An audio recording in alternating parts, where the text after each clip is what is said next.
Spiritual beads order பண்ணியிருந்தேன். So அது கூட எனக்கு ஃப்ரீயா அவங்க ஒரு ட்ரைடு ருத்ராக்ஷா ஃப்ரூட் அனுப்பியிருந்தாங்க. அந்த ருத்ராக்ஷா ஃப்ரூட் ஸோ நான் தண்ணீல போட்டு ஊற வச்சிருக்கேன் இது. ரொம்ப ட்ரையா இருந்தது. ஸோ இத ஊற வச்சுட்டு, இந்த ஸ்கின்ன வந்து உரிச்சா உள்ள வந்து ருத்ராக்ஷா பீடு. ஸோ ஒரு பெரிய சைஸ் ப்ளூபெர்ரி மாதிரி இருக்குது. ஸ்பெஷல் ஃபீச்சர்ஸ் பார்க்கலாம் இப்போ. Rudra means Lord Shiva, aksha means eye. So Rudraksha means சிவபெருமானோட கண்.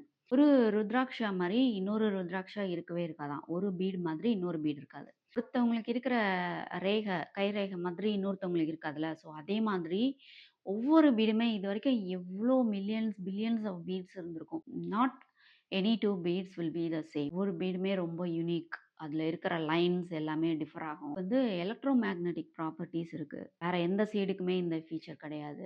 நம்மளுக்கு ஃபோக்கஸ் வேணும் அப்படின்னா இது வேர் பண்ணலாம். கண்ட்ரோல் பண்ணணும் மைண்ட. நம்மளுக்கு கோவம் நெறைய ஜாஸ்தியா வருது. அத கண்ட்ரோல் பண்ணணும். ஆற்றாமை, துக்கம், சேடா ஃபீல் பண்றோம். அத கண்ட்ரோல் பண்ணும். மனச ஒருநிலைப்படுத்துறதுக்கு இந்த ருத்ராக்ஷா அணியலாம். It's not a fashion statement. இது வந்து ரொம்ப பயபக்தியா, ரொம்ப டிசிப்ளின் வேணும் இத வேர் பண்றதுக்கு. நீங்க அந்த டிசிப்ளின் இல்லன்னா, you are not ready for it அப்படின்னு தான் அர்த்தம். First you have to practise your self discipline. அதுக்கப்புறம் தான் நீங்க ருத்ராக்ஷா வேர் பண்ண ஸ்டார்ட் பண்ணணும். மென், விமென், வயசானவங்க, குழந்தைங்க இப்படி யார் வேணாலும் வேர் பண்ணலாம்.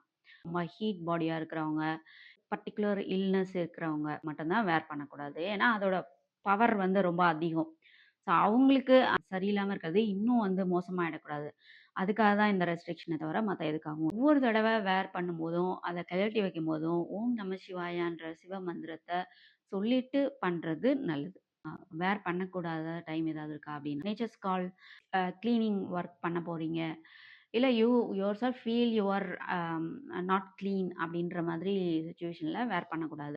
These and all for respect and self discipline தான். இமயமலையில இருக்கிற ஞானிகள், யோகிகள் இவங்கலாம் வந்து கழட்டி வச்சுட்டுலாம் போமாட்டாங்க. சிவனோட அந்த தாட்ல தான் இருப்பாங்க. அவங்களுக்கு வந்து வெளி உலகத்துல நடக்கிறதே தெரியாது. ஸோ அந்த மாரி இருக்கிறவங்க அத போட்டுட்டு தான் இருப்பாங்க. நம்ம வந்து out of respect and discipline அதுக்காக தான் நம்ம கழட்டி வைக்கிறோம். அதே மாரி பெண்கள் வந்து ஆப்வியஸ்லி பீரியட்ஸ் டைம்ல வேர் பண்ணக்கூடாது. பீரியட் டைம்ல விமனோட பாடி ஃப்ளஷிங் மோட்ல இருக்கும். And also body heat will be high. Rudraksha போடுறதுனால வர பெனிஃபிட்ஸ் வந்து அந்த டைம்ல அவங்களுக்கு கிடைக்காது. ஸோ இது ஒண்ணு. இன்னொன்னு அஃப்கோர்ஸ் டிசிப்ளின், ரெஸ்பெக்ட் இந்த மாரி விஷயம். குழந்தைகள் எனி டைம் போடலாம். அவங்களுக்கு இன்ட்ரெஸ்ட் அதிகமாகும், ஃபோக்கஸ் அதிகமாகும். எல்லாம் சொல்லிட்டே போகலாம். So that's about it.